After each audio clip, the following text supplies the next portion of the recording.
오늘은 다윗과 골리앗의 다른 자세, 다윗과 골리앗의 다른 자세 이런 제목으로 하나님 말씀 나누도록 하겠습니다. 드디어 준비된 다윗이 싸우러 나갑니다. 그리고 골리앗과 결전을 하게 되는데 오늘 내용에서 보면은 41절 함께 읽어보겠습니다. 블레셋 사람이 방패된 사람을 앞세우고 다윗에게로 점점 가까이 나아가니라. 아멘. 자, 여기 보시면은 블레셋 사람이 이렇게 표현하고 있습니다. 골리앗을 말하죠. 이 사람이 결국 블레셋의 대표로 나온 것입니다. 그가 방패된 사람을 앞세우고 이렇게 말씀하고 있습니다. 그의 앞에서 한 명이 방어하는 자로 나섭니다. 방비도 하고 있는 모습이죠. 역시 이 싸움에 능한 사람입니다. 이 싸움이라고 하는 것은 앞에서 누가 방어를 해주느냐 그렇지 않느냐가 분명하게 차이가 있죠. 우리는 흔히 생각하기를 그냥 다윗이랑 골리앗이랑 둘이 1대1로 서서 싸웠다라고 생각을 하는 경향이 있는데 이 골리앗이 나갈 때 자기 혼자 나간 게 아니라 자기 앞에 사람을 하나 뒀어요. 그리고 이 사람은 자기가 해야 되는 게 뭐냐면 다윗이 어떤 공격을 할 경우에 그걸 막기 위한 일을 하는 거예요. 그렇기 때문에 이걸 뚫고 한다는 것도 쉬운 일은 아닙니다. 그런데 어쨌든 그러면서 앞세우고 다윗에게로 점점 가까이 나아가니라. 그도 다윗에게 점점 다가갑니다. 다윗이 나와 섰겠죠. 그리고 그도 나왔는데 다윗에게 점점 다가갑니다. 그런가 보다 하시겠지만 여러분 이만한 집체 같은 사람이 나를 죽이겠다고 오면 어때요? 멈칫을 넘어서 뒤돌아서 걸음아 나서려고 하고 도망가기가 쉽죠. 네. 근데 다윗이 도망가지 않았습니다. 우린 당연하다고 생각하지만 당연한 게 아니에요. 도망가는 게 정상이죠. 근데 도망가지 않습니다. 저쪽에서 사람도 앞세우고 자기가 갖고 있는 거는 막대기랑 돌멩이 몇 개밖에 없는데 사람도 하나 앞세우고 그 사람이 방패도 들고 오잖아요. 그 사람이 그냥 서 있는 게 아니죠. 그리고 이것저것 잘 막을 수도 있겠죠. 그런데 어쨌든 그 두 사람이 다가옵니다. 점점 다가오는 거예요. 우리 입장에서 보면은 절대 감당할 수 없는 게 내 앞에 다가오는 거예요. 내가 기세 좋게 해보겠다 하긴 했는데 그거하고 진짜 마주하게 됐을 때 그리고 저게 다가올 때 어떤가. 이게 우리의 삶 속에서는요. 여러 가지 일들이 있습니다. 우리의 골리앗이 다른 종류로 있죠. 어린아이는 어린아이대로, 청년은 청년대로, 어른은 어른대로, 노인은 노인대로 우리 삶 속에 나름대로 골리앗 같은 존재가 있습니다. 그리고 내가 싸워서 이겨야지라고 작정을 하긴 했는데 근데 이 실체를 보고 그게 나한테 점점 가까이 오게 되면 아무래도 안 되겠다 하는 생각이 들기 쉽지 않겠습니까? 우리가 사실 계산을 해봐야 되잖아요. 이게 될 만한 일인가? 그리고 우리 삶 속에서 충분히 계산하고 해야 되는데 다윗은 물론 자기가 이길 수 있다는 계산이 서긴 섰는데 흔들리지를 않고 있습니다. 이것도 우리가 배워야 되는 중요한 부분 중에 하나죠. 우리는 흔들리지 않고 하나님 앞에서 전진해 나갈 수 있는가?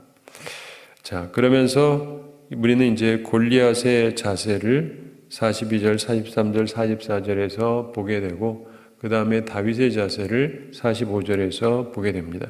이 둘이 싸우러 나오긴 했는데 자세가 좀 다릅니다. 이것도 우리가 좀 잘 눈여겨볼 필요가 있습니다. 골리앗은 일단 상대방을 업신여깁니다. 가소롭게 보는 거죠. 42절 함께 읽어보겠습니다. 그 블레셋 사람이 둘러보다가 다윗을 보고 업신여기니 이는 그가 젊고 붉고 용모가 아름다움이라. 아멘. 그 블레셋 사람이 골리앗을 얘기하죠. 둘러보다가 자기하고 싸우러 나온 사람을 유심히 바라보았겠죠. 도대체 얼마나 대단한 자가 나온 건가 하고 봤는데 다윗을 보고 그런데 일단은 상당히 젊습니다. 웬만한 군인들보다 어렸던 것 같아요. 그러니까 젊다 못해 어린 사람이 나온 거예요. 너무 어리다 이런 생각이 들었겠죠. 그런데 그 다윗을 보고 업신여기니 이렇게 말씀합니다. 외모를 보고 상대방을 깔보았습니다. 외모를 보고 상대방을 깔봤다. 이걸 잘 생각하셔야 돼요. 우리도 골리앗 같을 수 있어요. 상대방의 겉만 보고 깔볼 수가 있습니다. 근데 왜 그렇습니까? 이는 그가 젊고 용모가 아름다움이라 이렇게 성경이 말씀하고 있습니다. 일단 어려 보였습니다. 그리고 외모가 너무 깔끔해요. 용모가 거칠게 보이지 않아서 더욱 우습게 보였던 것입니다. 자, 싸움한다 그러면 이게 좀 거칠어 보여야 좀 싸움 잘할 것 같잖아요. 근데 너무 아름다운 거예요. 저 싸움이나 할 줄 알겠나 싶게 모양이 좋은 거죠. 모양은 좋은데 전쟁하고는 별로 상관이 없어 보였다. 이것도 굉장히 중요한 의미라고 볼 수가 있습니다. 다윗은 그의 인생을 우리가 그의 인생 통해서 쭉 보게 되면 그의 인생을 한마디로 표현하자면 승리예요. 승리. 승리가 뭔지 아시죠? 이긴다는 거예요. 싸우면 이겨요. 어떤 경우 자기가 안 싸웁니다. 피하기도 하고. 그렇지만 싸워서 진 적이 없어요. 백전백승입니다. 그냥 싸우면 무조건 이겨요. 하나님께서 그에게 주셨던 큰 축복이 그거예요. 우리 장사하는 사람은 무슨 복을 받아야 돼요? 싸움의 복이요? 돈을 잘 버셔야지. 학생은 무슨 복을 받아야 돼요? 공부를 잘해야죠. 그렇지만 전쟁하는 사람은 이겨야 될 거 아니겠어요? 잘 싸우면 뭐예요? 맨날 지면. 그렇죠? 근데 그는 하나님께서 그에게 은총을 베푸셔서 승리할 수 있게 하세요. 그래서 그의 앞에 엄청난 대적들이 항상 있었죠. 이 골리앗부터 시작해서. 그리고 그 다음에 이 동서남북으로 해서 계속해서 전쟁을 하고 하게 되는데, 그런데 그는 항상 승리했어요. 그는 항상 승리했어요. 근데 여기서 말씀하는 것처럼 싸우기 잘하게 생겼다는 건 전혀 아니에요. 그 사람을 외모만 보고는 알 수가 없습니다.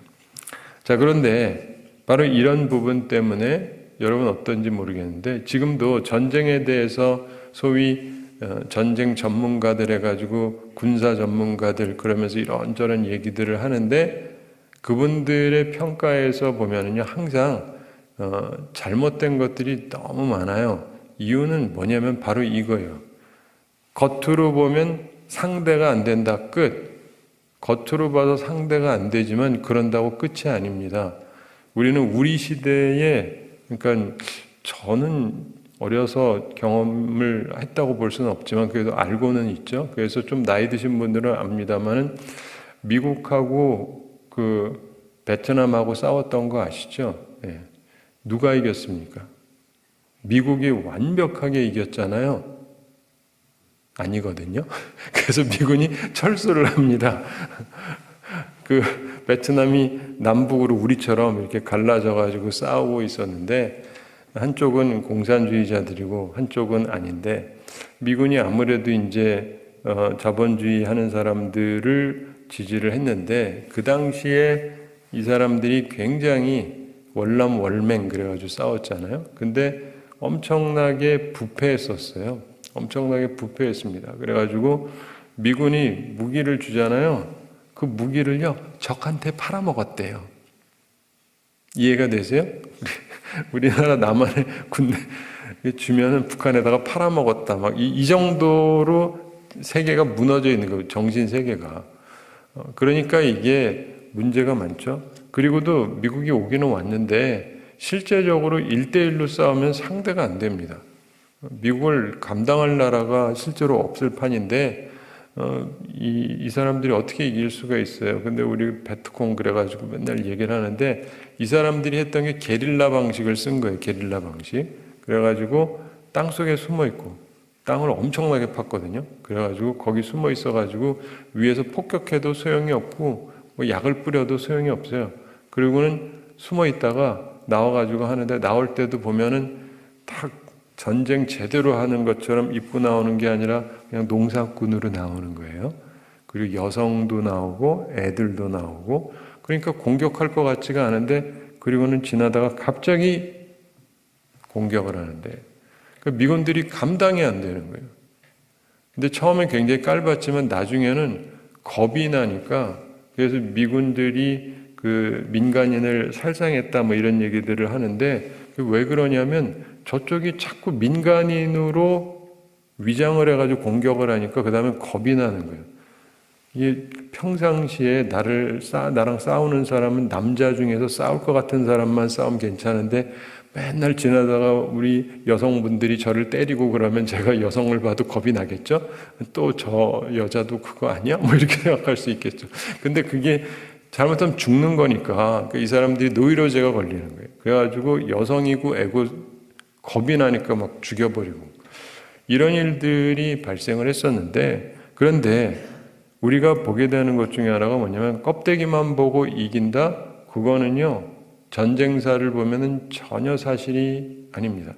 트로이의 목마 들어서 아시잖아요. 트로이라는 곳에서 목마 이 얘기가 나오는데 전쟁을 하는데 이게 해결이 안 돼요. 그래가지고 전쟁하러 온 사람들이 그냥 작전을 쓴 거죠. 그래가지고 후퇴하고 도망가는 것처럼 그냥 포기하고 가는 것처럼 하고 목마를 하나 딱 거기다가 만들어 놨습니다. 이 사람들이 나와가지고는 우리가 이겼다. 근데 이게 뭐냐? 갖고 들어가면 안 된다. 뭐 그러다 하여간 갖고 들어가죠. 갖고 들어갔는데, 그리고는 축제를 합니다. 축제라고 이겼다. 그리고는 술 먹고 실컷, 그러고는 이제 저녁에 자는데 그 트로이 목마 안에 군인들이 숨어 있었던 거죠. 숨어 있고는 이 사람들이 나와가지고는 이제 문을 열죠. 그러면서 확 들어와가지고 완전히 망하게 됩니다. 근데 보면은 그것도 전략이잖아요.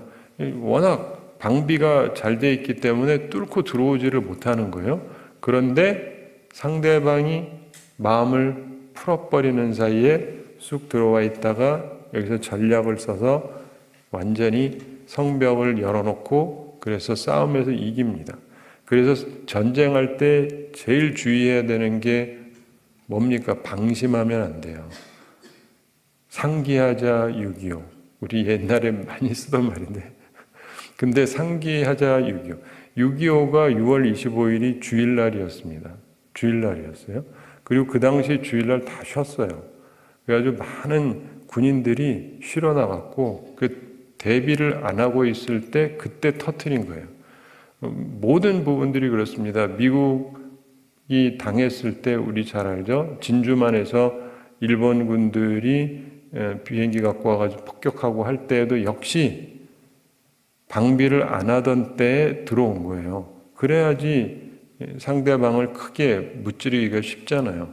그렇기 때문에 내가 아무리 전력이 강하고 방비를 하고 있다 할지라도 내가 마음이 풀려져 있으면요 소용이 없어요. 6.25 때도요, 북한이 준비하고 내려온다는 얘기가 이미 미국의 정보가 올라갔었어요. 우리나라 사람 중에서 미군이 파송했던 스파이들이 있었거든요. 근데 미국이 그걸 알고 있었습니다. 근데 대비를 안 했어요. 왜 그러냐면 미숙한 정보원의 미숙한 정보라고 해석을 했거든요. 이해가 되시죠? 경험이 없는 사람이 한 거니까 자기가 보기엔 전쟁 날 것 같은데 지금 날 리가 없다라고 오판을 한 거예요. 그리고 일본에서 미국 그 하와이의 진주만에다 폭격할 때도 이미 정보가 있었어요. 근데 이 귀담아 안 들었었죠. 그리고 그날도 들어오는데 레이더에 쫙 걸렸어요. 근데 이거 뭐가 옵니다. 근데 이렇게 올 리가 없는데, 그런데 그거 알고 있었는데 그걸 알던 사람이 그랬어요. 이거 본토에서 오는 것 같다. 본토에서 온단 말이 없었는데 자기 생각에 이게 뭐예요? 설마 적이 이렇게 새까맣게 올 리 없다라고 자기 마음속에서는 일본 놈들이 감히 우리를 어떻게 건드려? 이렇게 생각하다가 수천 명이 죽은 거예요. 그러니까 여러분들이 항상 기억하셔야 되는 게요, 강력하다고 해도 사실은 여기서도 보게 되는 것처럼 골리앗도요 방심을 한 거예요. 방심을 하다가 한 방 맞은 거죠. 그래서 여러분들 삶 속에서 특별히 이게 싸움이라든가 이런 데서는 잠시 한눈 파는 순간 끝장날 수가 있습니다. 근데 우리 나라도 그렇고 여러분의 삶도 그렇고 우리 교회 생활에서도 그렇고요. 우리의 영적인 그리고 실제적인 적이 있다는 걸 생각을 한다면 방심을 하면 안 된다는 걸 기억을 하셔야 돼요. 항상 방심은 하지 마셔야 됩니다. 자, 43절 함께 읽어보겠습니다. 블레셋 사람이 다윗에게 이르되 내가 나를 개로 여기고 막대기를 가지고 내게 나왔느냐 하고 그의 신들의 이름으로 다윗을 저주하고. 아멘. 블레셋 사람이 골리앗이 얘기하는 거죠. 다윗에게 이르되, 다윗에게 말을 합니다. 싸우기 전에 내가 나를 개로 여기고 막대기를 가지고 내게 나왔느냐. 자, 실상 싸우려면 뭐 칼을 가지고 오든지 창을 가지고 오든지 그래야 되는데 그냥 막대기를 들고 나온 거죠. 막대기를 가지고 싸울 수 있는 존재가 뭐 있습니까? 그러니까 네가 날 개로 하느냐 뭐 이렇게 얘기를 합니다. 그리고 그의 신들의 이름으로 다윗을 저주하고 자기의 신들의 이름으로 다윗을 저주합니다. 자, 우리가 여기에서 또 보게 되는 것 중에 하나가 뭐냐면은 상대방이 가지고 있는 것을 굉장히 우습게 보는 거예요. 근데요, 상대방이 갖고 있는 게 별거 아닌 것 같아도 그게 상당한 힘과 능력을 발휘할 수도 있는 거예요. 많은 사람들이 상대방의 걸 굉장히 깔봅니다. 우리가 전력면에서 탁월하다, 우리가 전력면에서 더 좋은 걸 많이 가지고 있다. 그러면 뭐 하는데요? 여러분, 그냥 옛날 소총 땅 쏘고 다시 하고 땅 쏘고 이거는 별거 아니고 우리는 두두두두두 하는 거 갖고 있다. 그래봤자 나도 저기서 땅 하나 쏘는 거 맞으면 죽는 거예요. 맞죠? 내 무기가 훨씬 좋다고 해서 저쪽이 쏘는 거는 날 안 죽이고 나는 뭐 저쪽을 많이 죽일 수 있는 게 전혀 아니에요. 그렇게 우습게 볼 일이 아닙니다. 예를 들면 북한이 그 잠수함들을 갖고 있는데 굉장히 낡았다 그래요. 맨날 하는 얘기가 낡았다. 그래가지고 그거 뭐 별거 아니다 그러는데 북한보다 잠수함이 많은 나라가 없어요. 그건 또 모르셨죠? 근데 이게 오래 못 있어요. 후져서 오래전에 지어가지고 이렇게 들어갔다가 산소를 오래 갖고 있지 못하기 때문에 몇 시간 있으면 올라와야 돼요. 왜 핵잠수함이 좋으냐면 핵잠수함에서는 산소 공급이 돼요. 안 올라와도 돼요.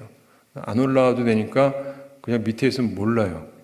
잘 소리 안 내고 움직이면 레이더에 안 잡혀요. 그래가지고 어디 있는지 모릅니다.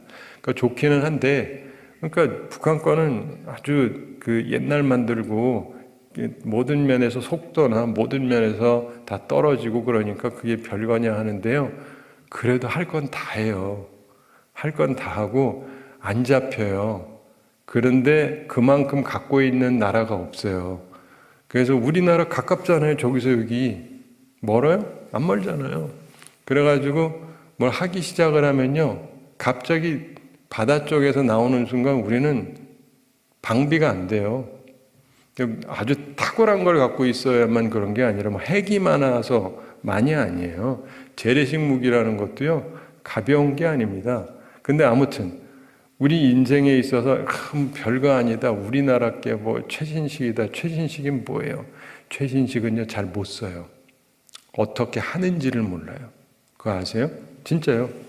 최신식이기 때문에 이 기능이 있는데 아무나 못 써요. 잘 배워서 해야지. 그래가지고 최신식이라는 거 많이 있다고 해서 꼭 좋은 것만도 아니에요. 왜냐면 써먹을 줄을 모르니까. 그래서 우리가 인생을 살면서 그냥 표면적으로 저쪽은 별거 안 가졌고 나는 많이 가졌다. 그래서 꼭 이기느냐? 그거 아니에요. 그러니까 제가 말하고자 하는 건 뭐냐면 상대방 가지고 있는 걸 너무 과소평가하지 마시라고요. 과소평가하지 마셔야 돼요. 우리 인생에서 많은 사람들이 실패하는 이유 중에 하나가 뭐냐면 상대방이 가지고 있는 걸 과소평가합니다. 내가 가지고 있는 걸 과대 포장을 하고 그러면서 결국은 크게 어려움을 당하는 일이 많은 것이죠. 여러분, 미국이 9.11 테러 때 굉장히 힘들었던 이유가 있습니다. 그때 이후로 미국 경제가 굉장히 타격을 먹었어요. 우리 미국 경제 안 좋다는 얘기는 좀 들어서 아시죠? 그게 9.11 때문이에요. 그리고 그 여파가 아직까지 남아있거든요. 근데 그 전까지는 좀 자유롭게 다녔습니다. 근데 그때 이후로 자유롭게 못 다녀요. 그러다 보니까 방비하기 위해서 그 전에 안 쓰던 돈을 엄청 들이게 돼요. 그런데 그게 왜 그랬느냐? 오사마 빈 라덴이라든가 이런 사람들이 미국을 테러를 했잖아요. 왜 그런지 아세요? 미국이 워낙 세니까. 미국이 워낙 세니까 맞짱을 뜨면은 자기네는 싸우자마자 전쟁터에서 우리 같이 싸우자. 그리고 싸우면 자기들은 순식간에 다 몰살해요. 그러니까 이렇게는 싸울 수가 없는 거예요.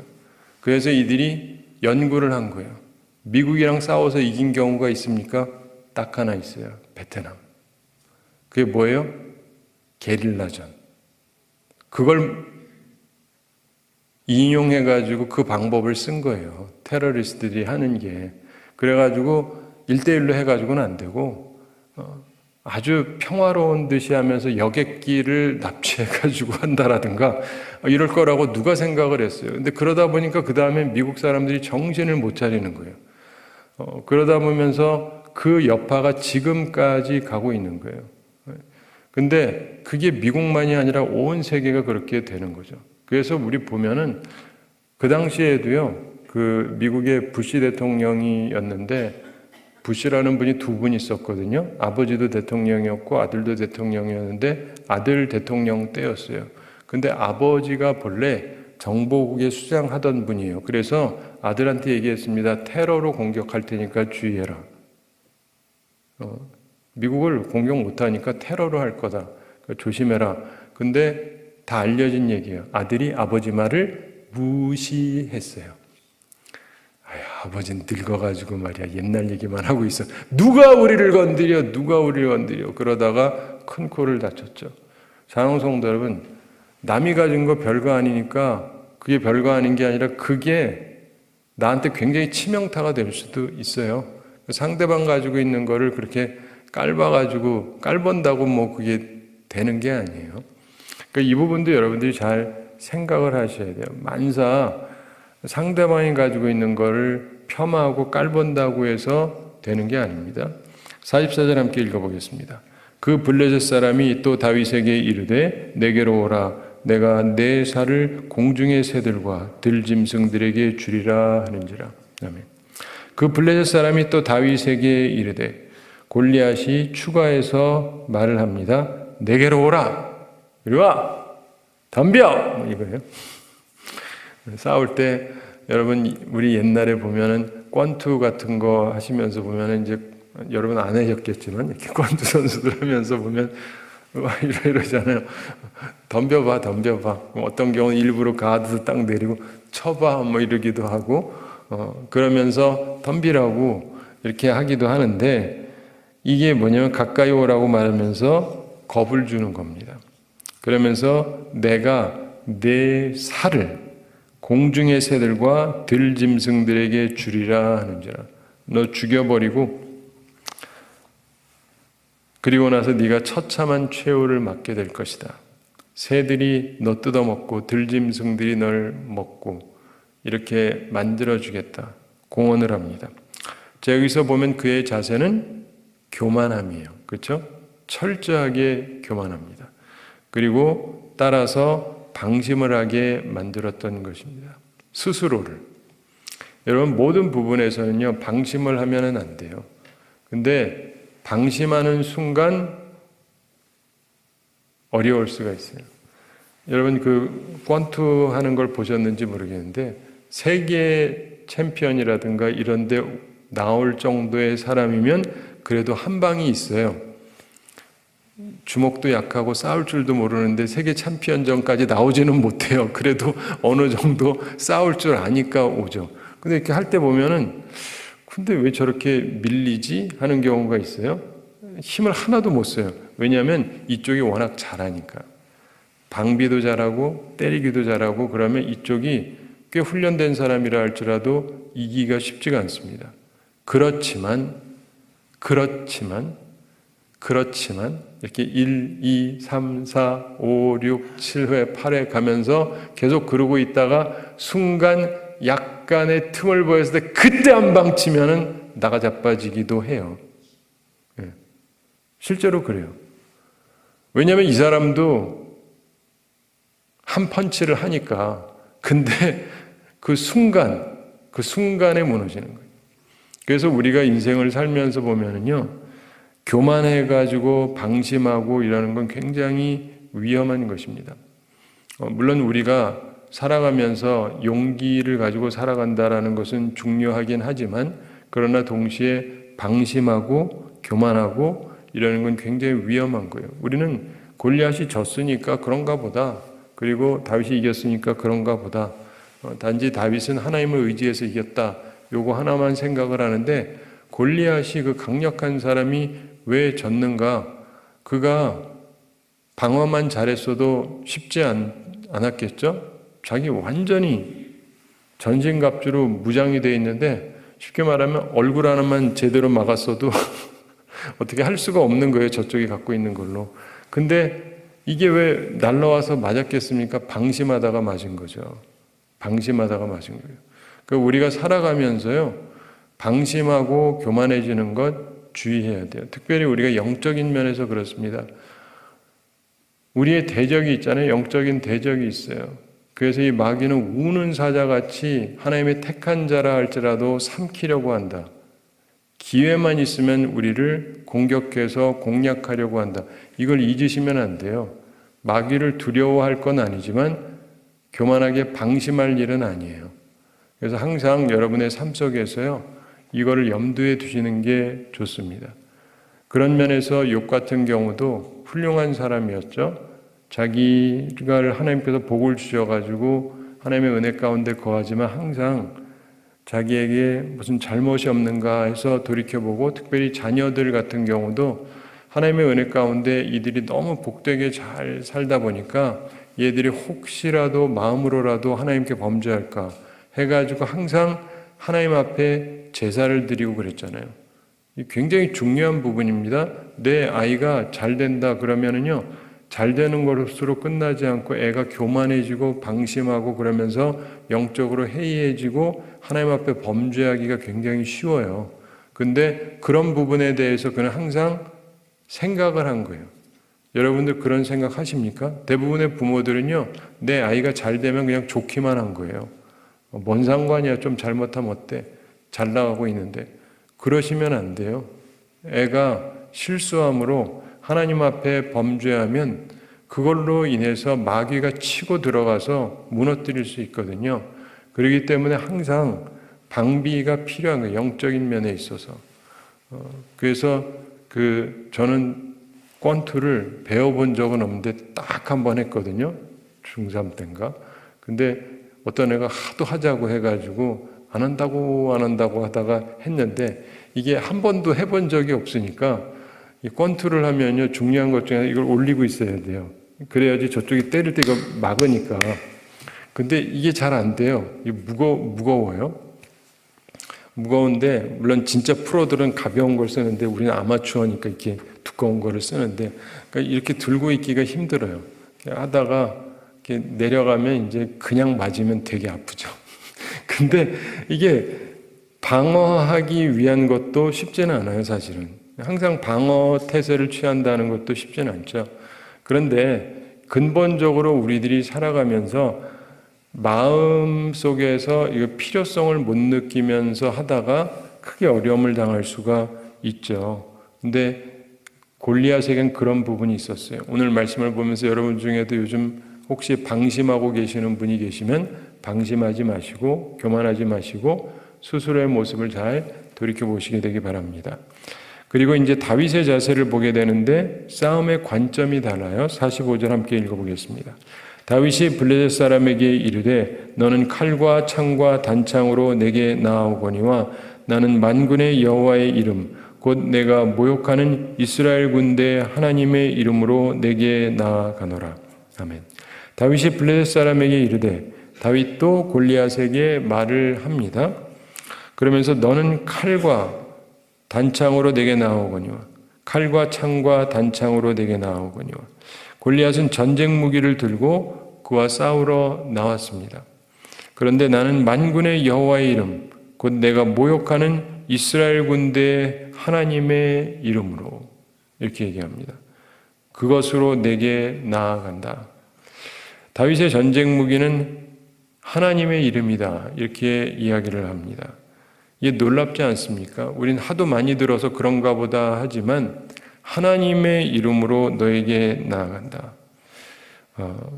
네가 모욕하는 이스라엘 군대에 하나님의 이름으로 너에게 나아간다. 상대방의 모습이 가지고 있는 실제 그것을 부인하지는 않습니다. 뭐 크다 그러는데 생각보다 안 크네 뭐 이러지도 않고, 그리고 뭐 이것저것 입었지만 뭐 그 갑옷 때문에 무거워서 못 움직이겠네 뭐 이런 얘기하는 것이 아니고, 그는 있는 실제에 대해서는 부정하지 않습니다. 그는 분명히 좋은 무기로 싸우고 있는 것을 봅니다.